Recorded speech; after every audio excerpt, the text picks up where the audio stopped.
Okay, I think that we're now live. Hello, welcome. I'm Dorothea von Moltke. I'm one of the owners of Labyrinth Books, and I'm thrilled that so many of you are joining us tonight to help celebrate the publication of Leonard Barkan's gorgeous new book, The Hungry Eye, Eating, Drinking, and European Culture from Rome to the Renaissance.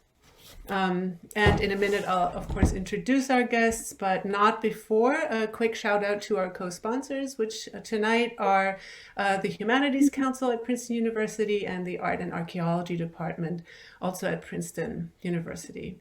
As always, a couple of practical things to start us off.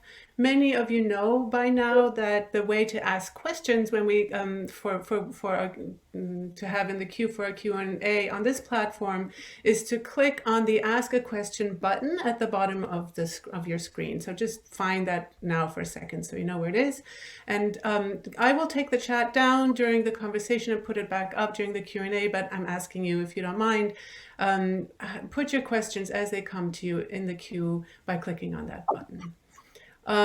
Even more than with most events tonight, I wish that all of you could actually have a copy of the book itself. You could be holding it. It's such an exquisitely produced book. So a shout out to our good friends at Princeton University Press, who have again outdone themselves with this book. So here's how to actually get your hands on a copy. You can order one by clicking on the other button at the bottom of your screen. It's green. And just be sure to enter Barkan at checkout, and then you'll get 10% off. Or otherwise, of course, stop by the store, call us, email us. The information for that is at the top of the chat. But on to Leonard, Carolina, and The Hungry Eye. Sort of unbelievably, this is the 5th book by my count that Leonard has published since we opened Labyrinth Books in Princeton 14 years ago. Unfailingly erudite. In the first 4 of these books, Leonard alternated between scholarship on art and poetry of antiquity and the Renaissance, and books closer to his own immersively lived life. Those books are, let me just see, Satyr Square, A Year, A Life in Rome, Michelangelo, A Life on Paper, Mute Poetry, Speaking Pictures, and Berlin for Jews, A 21st Century Companion. With The Hungry Eye, now Leonard's own love of food and his immense knowledge of art and literature in the Western classic tradition through to the modern period, also beyond, conspire in the most beautiful way, dazzlingly learned way, but also impish, irreverent way. In this, he's true to his project. He has written a book that is, in his own words, and I'm quoting him, about the mix of veneration and unease. It's predictable, but also maybe inevitable to say that the book is itself a feast for the mind, a feast for the eye. As Leonard writes at some point, and as I'm sure you're going to hear more about now, here's another quote that I think is wonderful for framing the conversation. Somewhere in virtually every lofty expression of the human spirit, someone is thinking about the next meal or actually consuming it. What's so unexpected is the yield from bothering to notice food and drink, how it can not just supplement, but also disrupt what we think we knew, make us see what we overlooked. Who here, for example, has noticed that Aristophanes gets the hiccups in Plato's Symposium, or that Alcibiades arrives drunk to the party, let alone thought about how and why that could matter?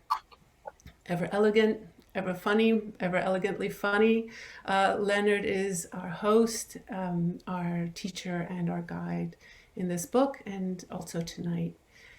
We are lucky, I am grateful that Carolina Mangone is joining Leonard to talk about The Hungry Eye. Carolina is a fellow scholar of the Renaissance who like Leonard, works across epochs. She specializes in Renaissance and Baroque art and is the author of Bernini's Michelangelo, a book, as she has said in a lovely turn of phrase, about the originality of imitation. And she's currently at work on a book about the unfinished in art. That one is titled Imperfect Michelangelo, Non Finito, and the Limits of Marble Sculpture. So our plan here tonight now is for Leonard, to whom I'm going to bring up now, to show us some of the images and talk a little bit in broader strokes for about 20 minutes or so, and then Carolina will join him, and then there will be time for your questions. I'm thinking we may go a bit longer than the hour, maybe till 7:15, depending on how much longer you guys want to talk and how many questions you all have. I encourage you to put them in the queue. I hope you have lots. So I wish you were here to help me welcome Leonard, and I'm trying to find him now, find his little window at the bottom of my screen. You were just there. Hang on. There we go. Here's Leonard. Click. Okay, suspense. There you are. Yes. Hi, Leonard. All right, excellent. So now, Leonard, I'm so glad you're here. Welcome. And I promised I would stay on for a minute because you wanted to share your screen, and let's get that going, and then you can take it away. So I will attempt that. Window and that, and share. Success. Good. Excellent. Okay. So glad to have you. It's a great pleasure. And of course, like everyone, on every one of these occasions, I wish I could see you, not on the screen, all of you. And it's a pleasure to think of you all. And of course, the other pleasure is that there are people from very far away. And if we weren't under this handicap, we wouldn't get to see some of the people whose names I see here. So welcome to all. And I'm going to talk briefly about the book with my PowerPoint, and I hope you all enjoy it. From the start, I've had a little trouble explaining what this book is about. One thing is clear right away. I wasn't writing a history of food and drink. There's a lot of them. On the other hand, of course, the book is chock full of the history of food and drink. What is it then? Maybe the best way to express it is with the book title that I didn't use because people told me it wouldn't sell. The title was, and it is the title of the first chapter, it got demoted, Reading for the Food.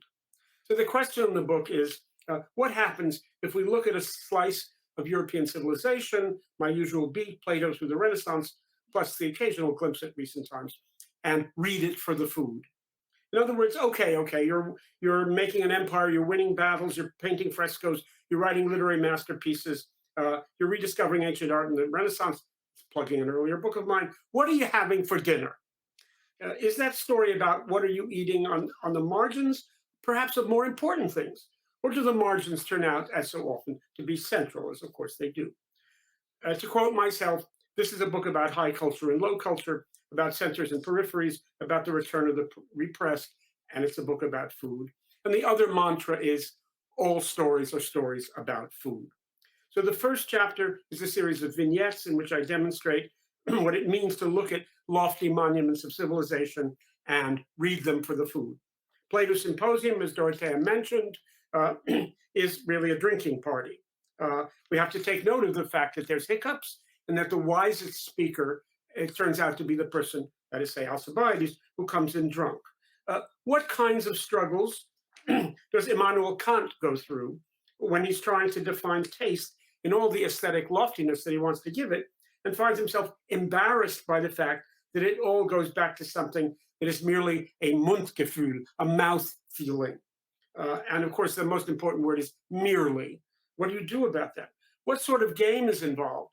When an artist paints a picture of two lovers, one of whom is feeding a piece of fruit to the other, and he gives it the title, Are They Thinking of the Grapes? His sly, sexy answer is no. My answer is yes. I'm certainly thinking of the grapes, like that famous ancient story about the birds who fly at the painted grapes. Why do they fly at the painted grapes? Because they want to eat them. The argument and the examples from that point on are too intricate and too many to cover in literary fashion here. The best thing is to serve up tidbits. And we're all stuck with metaphors of food. I'll talk about that in a moment. Ancient Rome is, for me, the foodiest culture the West has ever known. I think of Pompeii, beautifully designed dining rooms with frescoes of dining rooms. That will become a running theme. Hundreds of fast food establishments. An astonishing proportion of the recovered items are, in fact, instruments for cooking and serving. Or consider the Roman poets.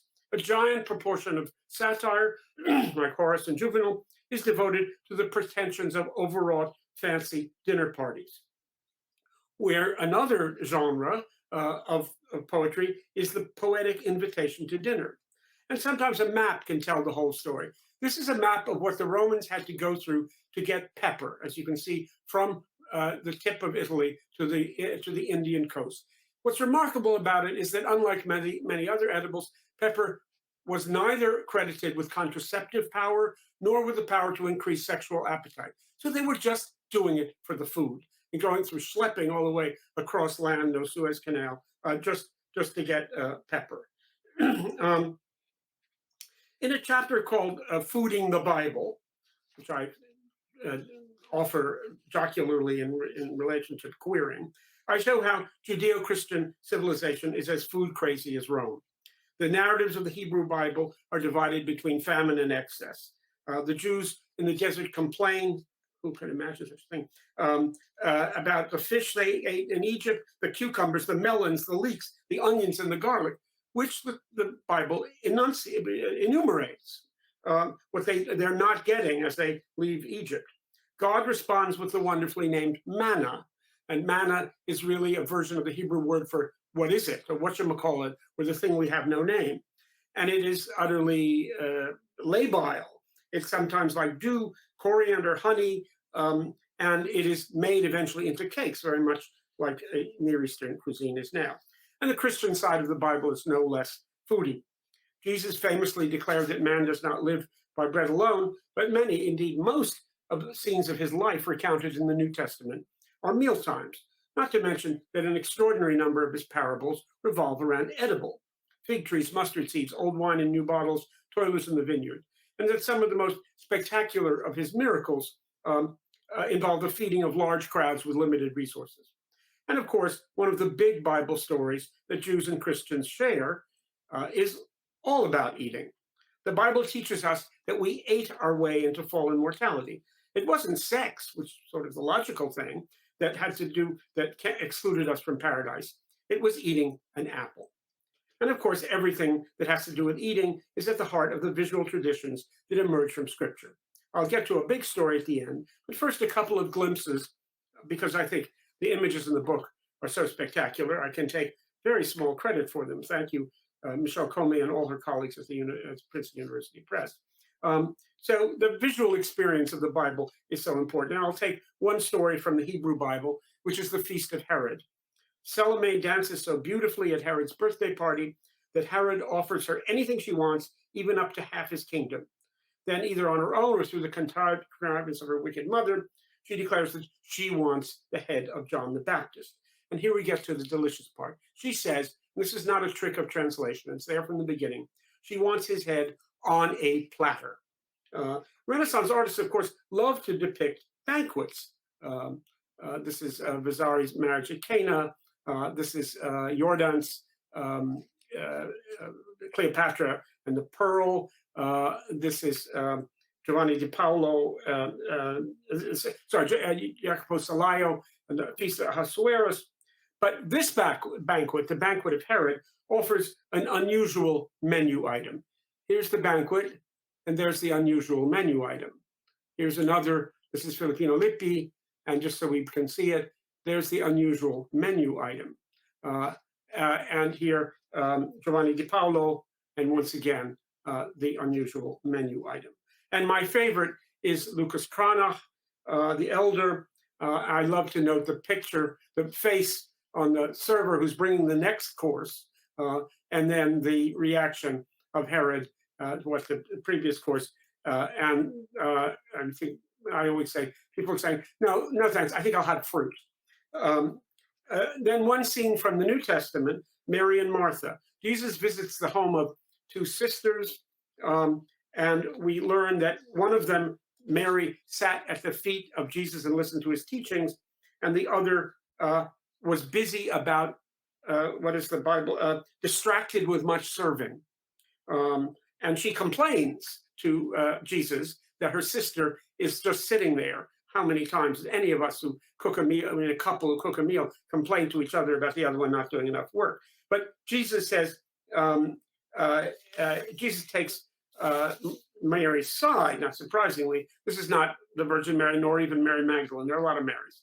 Jesus says, Martha, Martha, you are worried and troubled about many things, but one thing is needed. And Mary has chosen that good part, which will not be taken away from her. So this becomes an exemplary story about the management of daily life versus the service of God. But for the artist, it's always, always, always about cooking. So here, even in the early work of the Virgil Masker, there's Mary at the feet of Jesus, and Martha's making some little latkes, so whatever those things are. Now, Alessandro Allori, Martha is now a sommelier. Here, Martha is bringing in produce from the garden, where Mary is sitting so luxuriantly. Here, Baudelaire, and you can barely see that there's a tiny little scene of Jesus and Mary, but mostly it's the kitchen, of course. And one of the grandest of all these, Velázquez, there is the scene on certain spatial relations, as often in Velázquez, the scene of Mary at the feet of Jesus, and the other scene, which I like to call making aioli for Jesus. It's worth noting that the other very great artist who tackles this, which is to say Vermeer, the earliest painting of his we have, doesn't get involved in this so much. I mean, he gives us a Jesus who is recognizing both women, the one with the bread, with the loaf of bread, and the one seated at his feet, which is interesting. All this food and pictoriality makes it inevitable that we look briefly at the greatest of all pictorial genres that has to do with food, which is, of course, still life. The final chapter, which along with the first chapter is my favorite, is entitled Mimesis, Metaphor, Embodiment. And just to distract you while I explain what that means, let me offer a slideshow of some of the food paintings that are so beautifully presented in the pages of The Hungry Eye. We should take note of the fact there are two great ages of still life. One is, of course, the Northern European early modern, but the other is late antiquity. And I'm going to mingle them in this little slideshow. So mimesis, metaphor, embodiment is meant to be, those terms are meant to be a sort of progression. What you're watching in this slideshow is the first part, both in antiquity and in the 17th century. To depict food is to summon up every artist's most brilliant capacities to make an image look like the real thing. More so, I would argue, than any other pictorial subject. So the chapter, that's mimesis, then turns to food as metaphor. Is there any class of things in the world that gets heavier traffic as the basis of metaphors? Those figures of speech that poets use, but that we also use every day. Salt of the earth, taking candy from baby, buying a lemon, go bananas, life is a bowl of cherries, it's a piece of cake, in a nutshell, egg on your face, bring home the bacon, cool as a cucumber, somebody stop me. Anyway, that's the metaphor part. The embodiment part I'll come to at the end, but I want to pick up on a couple of final works in the mimesis, that is still life section. There's a lovely small still life by Adrian Court in the Washington National Gallery, depicting a bunch of asparagus with two sprigs of French currants. Both rest upon a shadowy stone base, whose principal adornment is the artist's signature. The great and indispensable guide to the National Gallery Dutch painting praises the painter's work in the following terms, and I'm quoting here. The simplified and idealized shapes of the asparagus and currants give them an enormous presence, something greater than mere morsels to be enjoyed at a meal. Their placement against the gray stone, we're told, has the artist has an infallible eye, and thus recognizes that the author of the catalog has an infallible eye and recognizes the remarkable quality of presence in these two culinary subjects. It comes naturally to him to declare that such a painterly triumph would transport those gastronomic representations outside the realm of, quote, mere morsels to be enjoyed at a meal. into a loftier zone of abstract truth. The abstract truth in question is basically death. Well, what do you mean, I asked Professor Wheelock, the author of this wonderful catalog, mere morsels to be enjoyed at a meal? What's so mere about them? Why would I think of mortality when I look at that bunch of asparagus rather than thinking of, say, hollandaise sauce? Now, let me give you in very abbreviated form what it means for me to take food seriously as the thing itself. The subject is the work of the incomparable Clara Peters. It's in Lacma.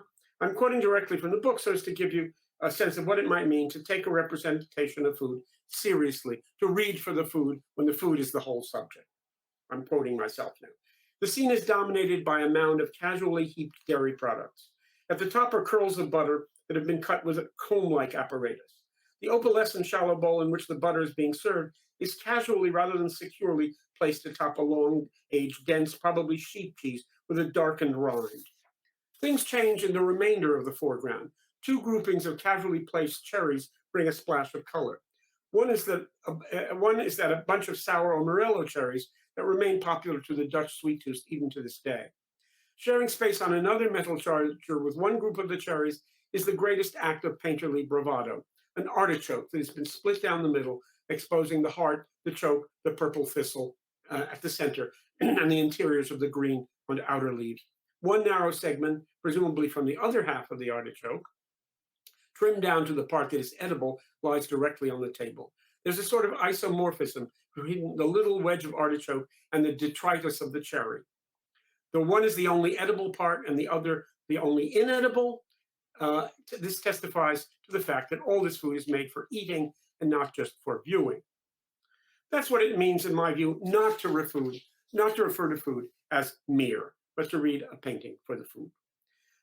So here, as I approach embodiment, are some other works that also might be said to count as still life. And they're obviously fragments of pictures, but they are effectively still life. And you didn't recognize those because it wasn't this one. The book ends with the Last Supper, and I think the book's most radical claims are made in reading the Last Supper for the food, or as I like to put it, what's for dinner at the Last Supper? In the earliest of the scriptural texts, and these are the 4 entire paintings from the that I excerpted. In the earliest of the text, Jesus takes the bread, breaks it, and says, "Take, eat, this is my body, which is broken for you.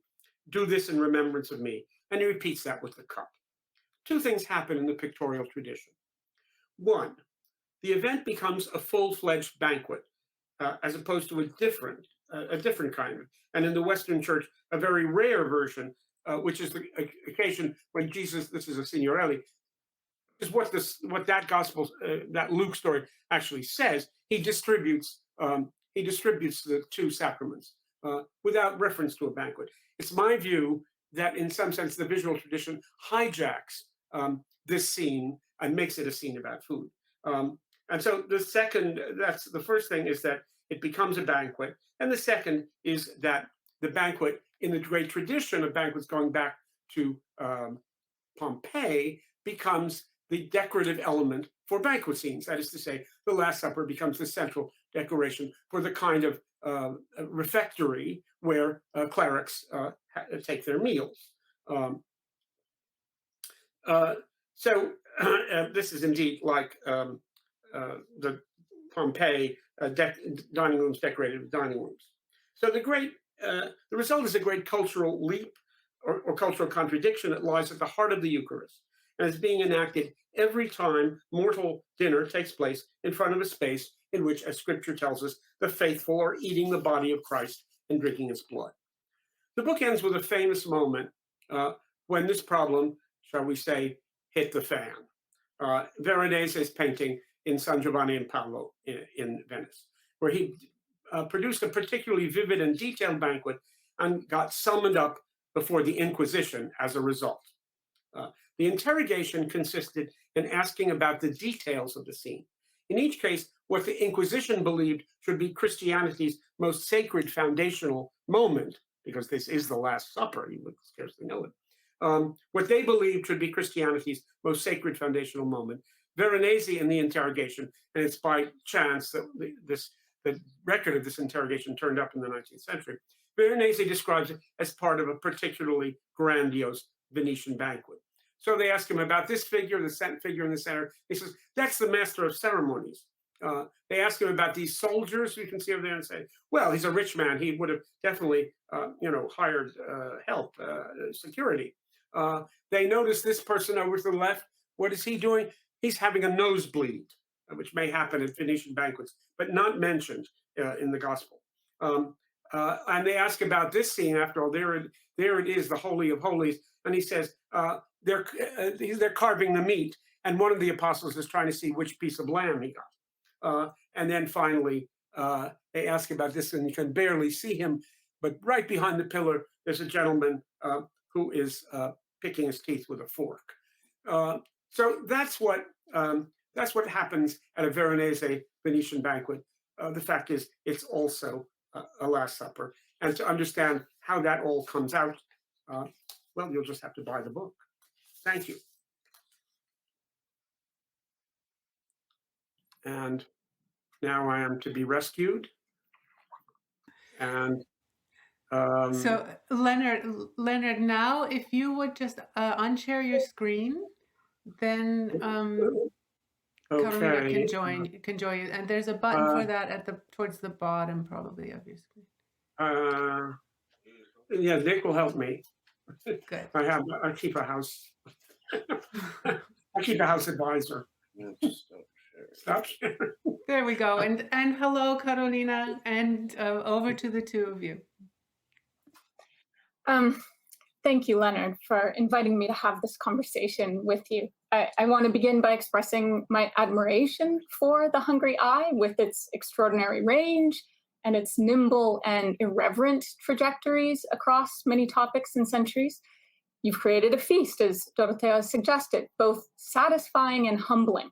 The book sent me back over and again to paintings and texts I thought I knew well, searching for the edibles that I've overlooked. And it's clear that I've not taken seriously the task of reading with my taste buds or my stomach. One of the biggest lessons from your book for me is that by the Renaissance, the Bible of the illiterate wasn't so much images as it was images about food, very specifically.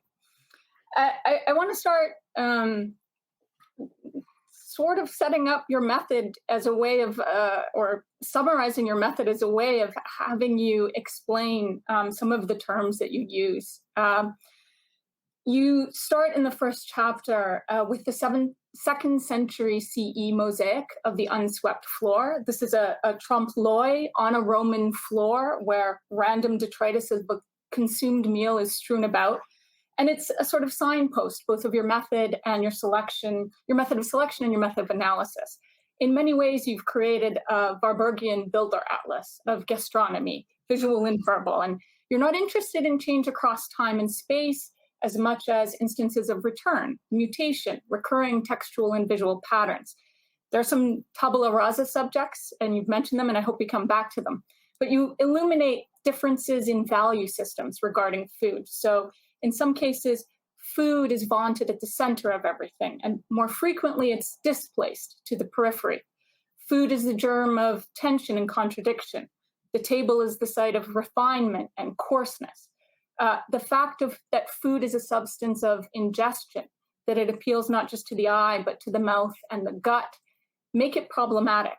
And rather than ignore ingestion or the hedonistic dangers of food, you take these corporeal valences directly and as seriously as you do the cognitive aspects of taste and digestion. So I'm hoping that you can talk a little bit more about the problematic nature of food and how you use what you call fooding as a critical process to navigate this problem. You mentioned it briefly in your introduction, but what is fooding? Well, fooding, as I say, by analogy to queering, is sort of a double process, as queering was when it started. First of all, it is noticing food. That is to say, that we haven't, this, like being queer, for one reason or another, they know not necessarily the same reason, it has been overlooked in its how present it is, how universal it is, and so on. So it's first of all an act of cataloging, of reading for the food. Not, I mean, reading in the most straightforward sense, not interpreting yet, but just saying, where's the food? Is there food in this story? What about the fact that there are 65 meal times in the Odyssey? Have we paid attention to that? I think it's 65. I counted them at some point. And the second part of fooding is say, again, by analogy to queering, is that there may be something there, that it's not just a kind of list. But first of all, that there's something there. There's something about joining those items together, and that there's something subversive about joining them together. Because that's the other thing, and you already implied it, is that food is not supposed to be that important, mostly. And it always carries with it the possibility, even before we get to the digestive tract. I mean, let's not even worry about that for the moment. I tend to avoid it myself, but not always. That it is a necessity. It is performed by women and slaves in most of this history. There are moments quite otherwise, like in Rome and so on, but it's always, the point of the unswept floor, which this is the first time I've ever talked about this book and not featured the unswept floor. But I urge everyone who is interested in the book, read the part about the unswept floor and just go to the Vatican and look at the unswept floor. It's the most extraordinary thing. It is garbage. It is exquisite, garbage as though it were dropped on the floor, as Romans did when they finished eating it. And it includes fish bones and cherry pits and a half-eaten walnut with a mouse sort of poking in to find it. And it's all fantastically realistic. And that, again, I did mention in my talk that it's interesting that the moments of representing food as a central aspect of pictorial tradition are also moments of extraordinary sort of what we sort of ahistorically might call realism. Nothing that other sort of frescoes or Roman painting or other Dutch painting, nothing else is as realistic as the pictures of food. And I don't know if you, Carolina, that I have footnoted you because you said to me when we were having lunch that food could be life size in a still life. And that immediately, again, which I boldly say with footnotes to Carolina Mangone, that's a part of the sense that that it has a kind of real about it. That actually, when you think about painting subjects, saints, Christ, battles, the painter wasn't there. The viewers weren't there. Lemons and artichokes, they were there. So that sort of fooding is bringing this the real back to the credit it deserves. I'll return to the real. I want to explore some other aspects first. You contend that when talking about food, one cannot or should not be indifferent to pleasure. Throughout the book are references to the need for a pleasure principle, by which you argue that rather than dematerializing or disembodying eating and drinking, the subject needs to be embraced, as you're saying, in its sensual, corporeal, and material realities. Pleasure is at the beginning and the basis of your study of signification. But as a criterion, it's extraordinarily complex. It cuts across sort of common experience and that of experts and connoisseurs. I wonder if you can talk a bit about the pleasure of food and the kind of relationship between pleasure and food, and maybe something about the kind of polemics that so many writers in your book construct around food and satisfaction or even moderation, the way in which they give dimension to pleasure as a kind of historical criterion, especially in the Renaissance. Lots to say about it. I think, in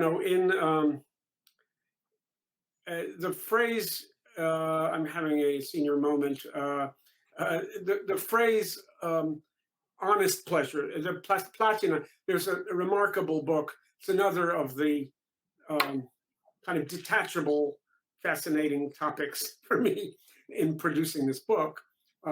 There's one Renaissance humanist, really classic, dyed-in-the-wool Renaissance humanist, who wrote a cookbook. And it is a humanist cookbook. And it's called, it's about the honest pleasure. It's called De Honesta Voluptate. Eventually, the sort of ideology got a little narrower, and it was, it was changed to an honest pleasure and well-being, valetudine. So part of the pleasure story about food is that it is potentially honest pleasure, and that sexuality is potentially dishonest. I mean, let's be blunt about the competition here. That sexuality is potentially dishonest pleasure. And that's sort of the joke, in a way, about the boucher, about are they thinking of the grapes? Of course, they're not thinking about the grapes, because there's not enough pleasure. That's a pleasure that, compared to the other thing they're thinking about, is bupkis. But it's not, and and it's constantly a sense that this is the way to find Erasmus, very much in the colloquies, which I talk about at some length, all of which are dinner party conversations, and many of them about food, like many dinner party conversations. The sense is that this is a place to redeem pleasure, and to redeem pleasure in general, not only food pleasure, but that it is a sign that pleasure is lecito, is permissible. That pleasure of all kinds might be permissible, and that therefore the sort of nexus of Renaissance banqueting halls, which often are filled with gorgeous bodies of cavorting, males and females. These are the places where honest pleasure is being celebrated, and the seal of the honesty of the pleasure is that, everything about food, not just that it tastes good, but that it is communal, that it produces community, produces alliances among people, brings people together. So it's a legitimization of pleasure. Speaking of the communal, perhaps you can say a little bit then about the tension between taste as something individual and social. Taste is central to your discussion.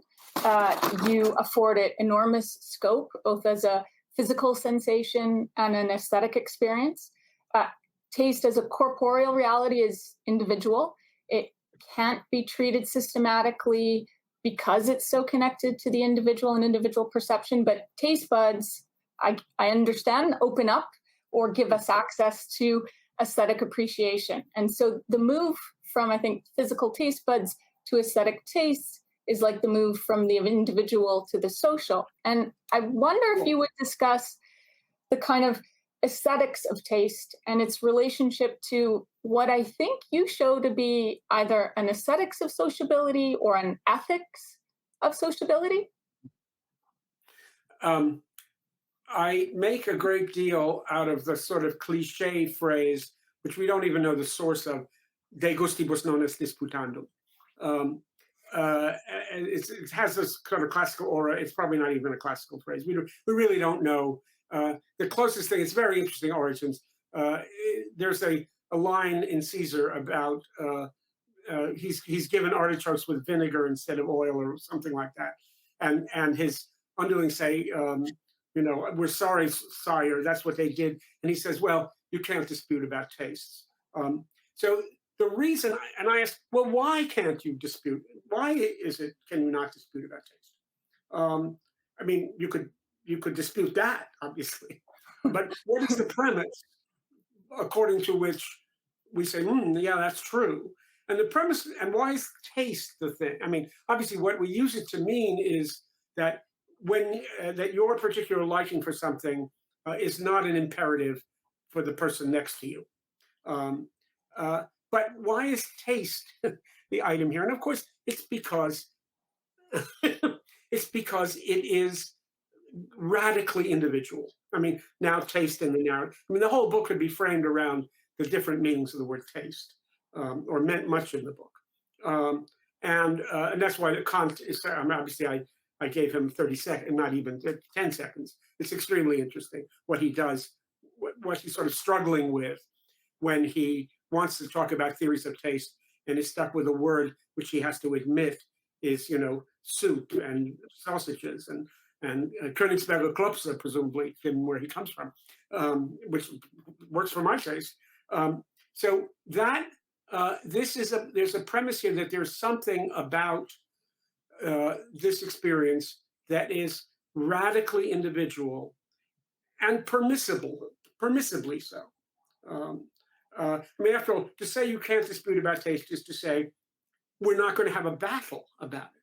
We're going to allow, this is sort of peacemaking, saying everybody at this gathering has a different taste, and that's why we're not going to fight about it. There's a model for this miraculously non-bellicose matter of preference is the tongue. And of course we can, because we can't really know what that thing tastes like to somebody else. And sort of go from there to, Mozart and Leonard Cohen or whatever. And it's a model for saying one thing that sounds very restrictive, it's radically individual, and another thing quite the opposite, which is therefore we're not going to fight about it. And that, I think, is part of the pleasure, is the idea that we have, if we believe that, we have a kind of armistice around taste, whatever we mean by taste. I mean, not that we force each other to agree about it, but that we agree to disagree if we happen to disagree. I'm going to stick with the senses since we're on taste and the mouth. I particularly loved your discussion of still life painting and the chapter that you suggested is one of your favorites, where you argue that food is, not a sign of other things, death, transience, whatever. Food is itself. Sign and signifier collide here, and this collision leads you to assert that meaning in a still life resides very much in the senses and in the individual senses. Your analysis is very much about the optic, the haptic, and the gustatory working in concert. I want to press you a little bit and ask, what about the nose and the olfactory? So taste is so often, and maybe always, involves the sense of smell. It's the other sense that you can ingest. Are you skeptical of the nose in the visual realm? Well, the nose is the sort of dirty little secret in all of this, in a way. I mean, because we know that actually, I don't know what the accurate proportion, but a large proportion, the majority of the experience of taste is smell. It's just a fact. It's not a fact that has always been known, but it is a fact. The nose is really sort of the Cinderella, the kind of poor sister in a story that in a story of about taste. And I don't know why we don't. I mean, we do. People do say they have a nose for something, and I don't know if that means they have different from I have a taste for something. Just historically speaking, and I don't know. This is for my dear friend Tom LeCur to talk about. exactly the history of knowing things about the taste smell nexus. I think it goes back a fairly long way, but probably not to antiquity. Although it's also experience. I mean, it's easy enough if you have a cold to immediately recognize this problem. But I think, uh, as I say, smell is sort of been treated as the part we don't talk so much about. And I think, I mean, I didn't raise that. It's interesting to say, why would that be? And I guess, and I don't actually ask that question in the book, but thinking about what I do say in the book, it is, after all, extremely important. The ingestion aspect is extremely important in this whole story about taste. My Mises metaphor embodiment is a sequence, sort of the picture of something as a metaphor, something as inside you, as something you take inside you.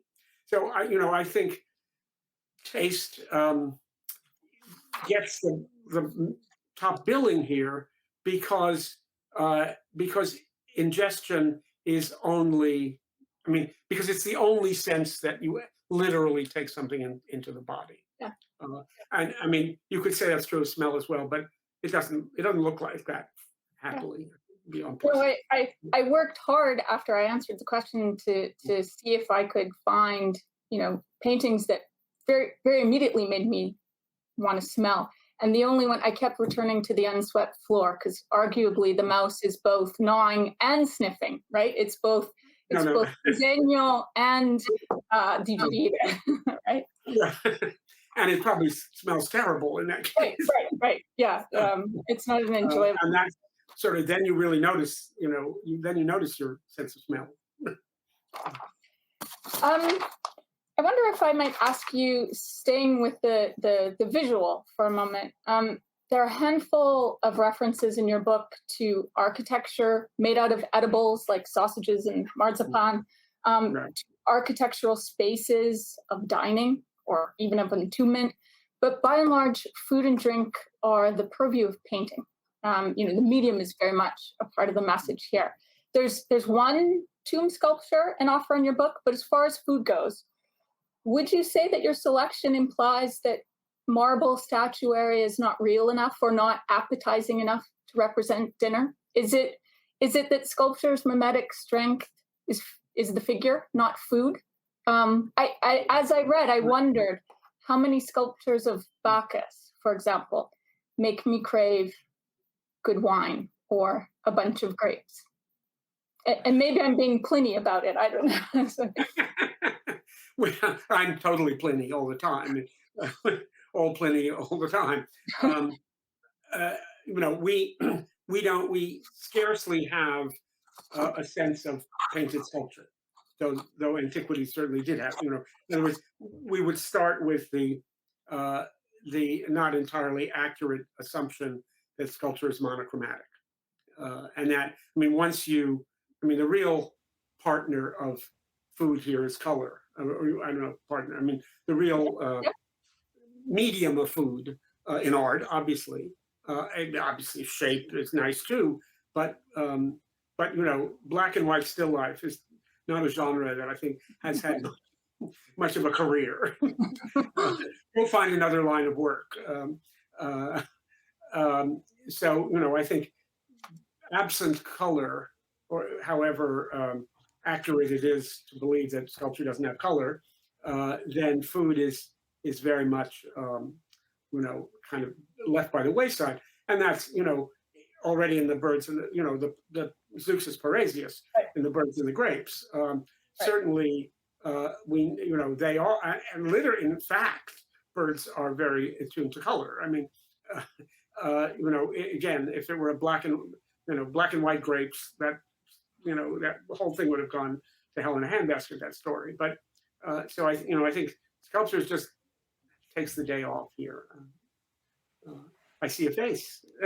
Yes, it's lovely to listen to the two of you, and I hesitate to interrupt it, but I did want to encourage everyone to put questions in the queue, and wanted to make sure that we have a little time for them. It's Carolina and I were saying yesterday that we both laughed out loud in reading, and I was listening to you talk about your images in the slideshow, laughing in my room and imagining so many who are listening in now, each of us laughing in their own room and wishing that we were at least able to share laughter. So all to say, it's thank you, and this has been wonderful. I will maybe I can just ask a quick question as we give everyone some time to mull what more they might want to prod you to talk about, and that's simply whether since when have you been reading and seeing for food? What was there a turn that allowed you to see the overlooked? Because you look at your book and you read your book and you can't believe that this hasn't been apparent to you. But so I was wondering for yourself whether whether you can pinpoint what brought that into focus. And Well, obviously, as I say briefly in the sort of prefatory material, I love food. I love to cook. I mean, I don't think if that were not the case, I wouldn't have written this book. I mean, just sort of in terms of formazione. So, it means a lot to me. And it's also clear, and Dorothea, you alluded to this in introducing me. It's also clear that I write about things that are interesting. I mean, I write about myself all the time. And everything I write, it has greater or lesser degree a connection to what I love. I have now finished a book which will come out in April called Reading Shakespeare, Reading Me, which is a radical simultaneity of a memoir and a critical book about Shakespeare. So, I'll be back. So, it's sort of part of it is there, just that I love food and I love cooking and I love wine, and I've written about wine for many years. But another part of it is this began, and I'm not allowed to say this in print. That's a story I won't tell. This began as an invitation to give a certain series of lectures, which I'm not allowed to name because they didn't I didn't want them to publish this book. And I was shown the list of lectures over the last, was an annual lecture, I was shown the list of lectures, and they were all on antiquity or the traditions arising from antiquity. And they were all fantastically technical. It was sort of plumbing and, weaponry and, architectural construction and so on. And I thought, I want something a little more vernacular. So I'm going to talk about food. And of course, I'd already been interested in food, but I really hadn't written about it historically at all. So it was partly this pleasure principle for me personally, and partly a sense that it would be a funny sort of contribution to the bringing down the level of what we consider worthy of scholarly attention. And I say it's a funny sort of way because it has such sort of lofty associations at the same time. And that's part of the joy of it, is that, I talk about banquets. It's not a book about famine. I give about 3 pages to famine. I'm on the side of all the people who, not only had enough to eat, but they had fantastic things to eat. So in one sense, it's this lowly activity. In another sense, it has the history that joins it up with the kind of the grandest aesthetic projects of European, which is all I know about, of European civilization. But it's always, again, it's what I do. As soon as we're done, Nick and I will make dinner. I mean, shortly. Yeah, and I can see that Carolina has an espresso maker sitting behind her on her desk. Yeah, I know. So, I'm going to give a little more time to see if other people have questions, and either way, want to give Carolina you a last question. But maybe I'll ask one quick other thing that occurred to me when you were speaking beautifully about the kind of the peacemaking aspect of that is almost paradoxically maybe an effect of just how individual taste is, and that we can therefore around a meal we can agree to disagree. And I was just curious whether anyone has worked on or thought about food and diplomacy, food and state making, so quite literally peacemaking, maybe war making. Actually, my dear friend Gail Burt, who used to be the chairman of the board of the American Academy in Berlin, is very interested in Washington, in sort of meals in Washington. I mean, Gail is a old Washington person. She's not old, sorry. Long life among the elite of Washington. But and there is a book about White House dinners. I mean, it's not that the White House is the model of such things, but certainly people have written about James I in relation to banqueting.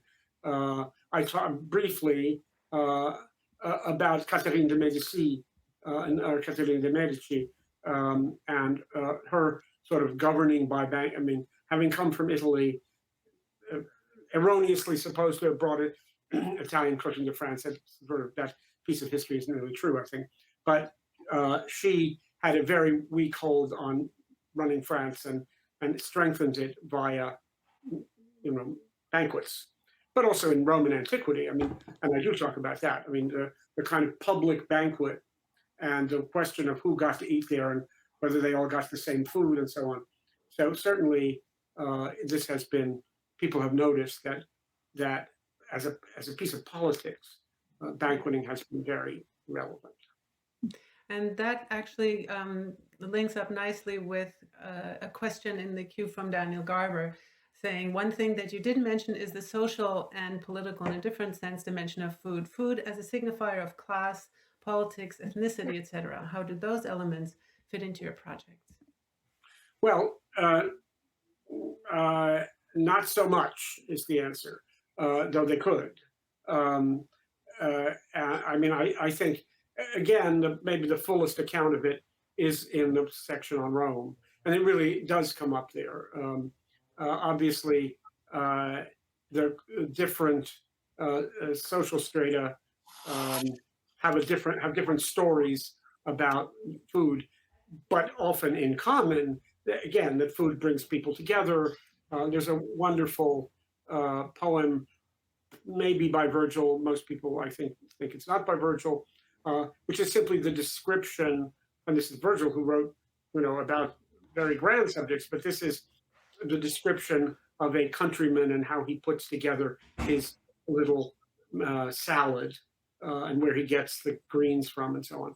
So I think the Romans certainly were very conscious of food at all sort of class levels. The sort of the vectors of European civilization on this topic kind of naturally bring one into the kind of the upper classes, but again, the Netherlandish, the still life is very much a middle class, it's kind of middle class activity, kind of sanctified, but these are bourgeois table, bürgerliche, these are tables of burgers. It's a confusing expression, though they don't have burgers on them. So this is, I think, conveying how the people inside the painting and the viewers of the painting have something in common. There's a section of several pages in the book.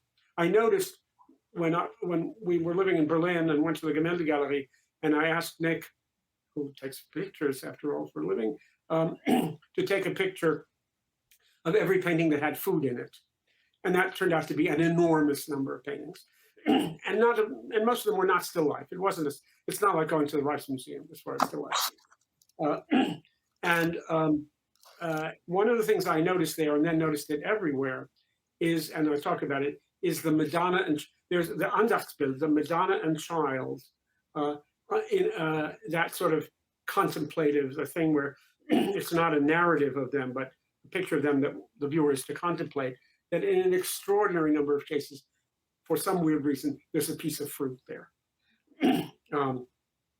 I sometimes include that when I talk about the book. I didn't tonight, but and just run through the slides of how many pieces and what kind of fruit. It's not always allegorical. I don't think it's. I think it's almost never allegorical, actually. And the fruit is often in the foreground of the picture, often on a sort of frame or windowsill, or and sometimes the Madonna is pointing to it like that. And so I think, again, this is the sense that food is the entry point for any viewer into the world of these rarefied worlds, whether it's rarefied by being the savior or rarefied by its class or political status. Sorry. So, Carolina, do you have a kind of final question that you still would like to? Yeah, I maybe have a question about class, I guess. Leonard, you talk about the book as a focus on high culture, and that's true. There are also moments in which, low culture appears in various ways, but there's a real middle ground here, I thought, and that was best exemplified by the baker and the cook, for which food could be the vehicle of upward mobility, right from the margin to the center. So I guess I wanted to ask, do I understand you correctly if I say that part of the renaissance of food, so part of this sort of gap and not quite rediscovery, but is part of the renaissance of food that you describe about the possibility of social climbing through cooking, now made more complicated or anxious by Christianity and humanism? So is the cook or the person knowledgeable about cooking paradigmatic of social hierarchies on the Renaissance food chain? Absolutely. I think there comes to be that cookbook of Platina, which I think is enormously important in the history of food, even more than it's been given credit for, is the circle in which Platina lived was a radical circle, and he was in prison in the Vatican. He was eventually, I mean, it depended on who was Pope, of course, and eventually he became the first prefect of the Vatican Library under a more liberal Pope. But he and his group were, and they met secretly in the catacombs and so on. They were, what did I say, heresy, I've forgotten the third H, heresy, anyway, two of the H's were heresy and homosexuality. I can't remember the other H. This was, and the idea of food and pleasure, that sort of de honesta voluptate, is again a gesture of universalizing. This is something available to everyone. And Platina writes about it from the perspective of someone who has been to prison and whose life is threatened, and so that and he is also not only influenced, but he plagiarizes an utterly plebeian cookbook by a real cook, Marco di Martino. So there is obviously a sense that this is, after all, a universal activity. And at one end of the spectrum, it's grand banqueting halls. But there's another, the extreme other end is starvation. But and I don't talk very much about starvation, but I talk about the New World and the sense in which that's a study in the problem of food, getting it, sharing it, getting there, and having enough food to get there, and so on. But it can be very cross class as a sort of activity. Sorry, We should be pouring you some water and some wine right now. I'm okay. Good. There is now one quick other question that I think won't take you long to answer, and before wrapping up, maybe we can just give time to that. It comes from Bo, who's asking: is there a particular painting of food, honest pleasure, that you feel has more or less crossed into the realm of dishonest pleasure? Well, yeah. I mean, I think I think I mean, maybe Archimboldo would be a place you could start asking that. But, I think that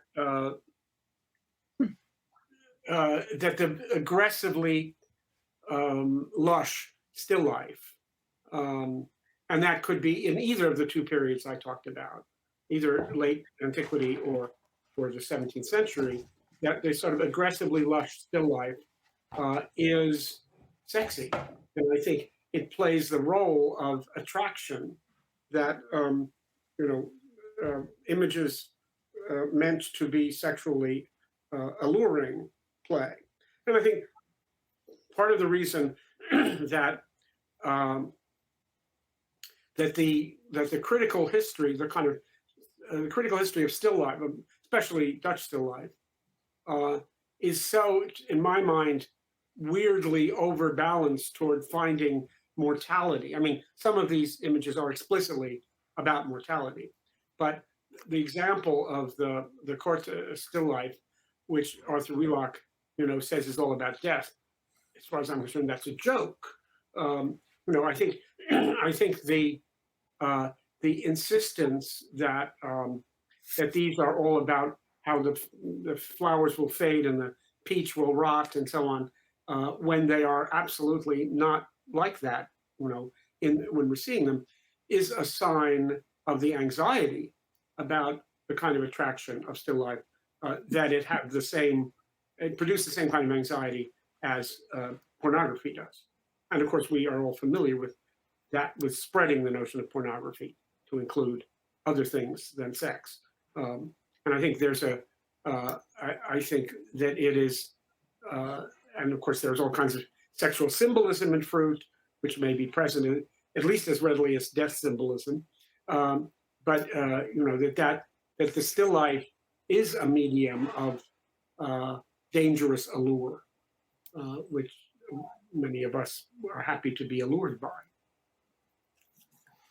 And as so often is the case, as we run out of time, more questions come in. I thought, though, that I might just tell you, Leonard, that Anna and Peter at the end here are asking whether the pandemic has in some way in making us have perhaps more time for meals and for cooking, whether it is making us think differently about food. And I thought I would just give this to you as a prompt to tell us about the acknowledgement of the book, which I've found touching. Maybe we close with the first page of your book, which is the acknowledgement. Shall we do that? Well, I just read it. When did I do that? Do that. I like that. This is actually the dedication. There are, as indicated by my acknowledgements, there are countless friends and colleagues surrounding me in my academic life, and it would be a pleasure, as it has been previously, to dedicate this volume to one or more of them. I've chosen to move in a different direction, however, one that seems especially appropriate for this book. The final stages of manuscript work on The Hungry Eye coincided with some of the deepest lockdown phases of the COVID-19 pandemic. And as I write this, the crisis is by no means over. My beloved spouse, Nick Barberio, and I made the decision to be particularly rigorous in our personal quarantine, scarcely exiting from our Princeton house for many months. We would never have been able to make this step were it not for the fact that many sources of food and drink, along with other domestic needs, were uninterruptedly active, discharging their production and transport efforts with efficiency and safety. We are, is it any surprise, a pair of demanding customers when it comes to all the materials of dining, whether it's fresh eggs from New Jersey or oil or olive oil from Umbria. To know at our end that such a market basket was available, and at the supplier's end that there was employment for such a wide population of butchers and greengrocers, farmers and livestock keepers, pickers and packers, shippers and deliverers, this represented sustenance in a dark time. I dedicate this book to all those heroes who have been nourishing our bodies and souls for these lonely months. Signed, LB, Princeton, October 2020, week 30 of lockdown. Thank you for that. It does. Thank you for that, Leonard. Thank you for this whole conversation, both of you. It's food for thought, as I almost want to apologize for the invitation that this is for all these idioms. But I have to say that one of the things I take away is not just a new way of seeing more of all I've overlooked, but also in learning to read about food, to learn to read perhaps against the inclination to metaphor and allegory, which is a particular challenge. And so all of that is so stimulating. Thank you both. Thanks to all of you for joining us. Find us for other events in all the usual places. You can look on labyrinthbooks.com. But this has been a special hour, and I want to release you all to your evening meals. So with that, good night, goodbye, and be Thank well. you. Thank you.